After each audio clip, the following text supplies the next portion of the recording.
বিলাসবহুল যাত্রীবাহী গাড়ির তেলের ট্যাঙ্ক ব্যবহার করে মাদক সামগ্রী পাচারের সময় কাস্টমসের হাতে আটক। তেলিয়ামুড়া থানাধীন চাকমাঘাট এলাকায় বিপুল পরিমাণ ইয়াবা ট্যাবলেট সহ গ্রেফতার এমডি মহিবুল্লাহ নামের এক যুবক। আটক করা হয় T0625TR2378C নম্বরের একটি যাত্রীবাহী বলেরো গাড়ি। সূত্রের খবর, আসাম আগরতলা জাতীয় সড়ক ধরে T0625TR2378C এই নম্বরের একটি বলেরো গাড়ি তেলের ট্যাঙ্কের ভেতরে গোপন চেম্বার বানিয়ে 3 কেজি ইয়াবা মাদক ট্যাবলেট ধর্মনগর থেকে সোনামুড়া সীমান্ত সংলগ্ন এলাকায় পাচার করার সময় গোপন সংবাদের ভিত্তিতে কাস্টমস তেলিয়ামুড়া সিপিএফ এর আধিকারিকদের হাতে আটক হয় চাকমাঘাট এলাকায়।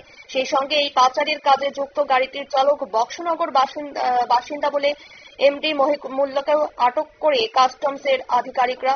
আটককৃত ইয়াবার ট্যাবলেটগুলির বাজার মূল্য 3,10,00,000 টাকা হবে বলে জানায় এই অভিযানের নেতৃত্বে থাকা কাস্টমস আধিকারিক। নিয়ে নিচ্ছে ছোট্ট একটি বিজ্ঞাপন বিরতির সঙ্গে থাকুন।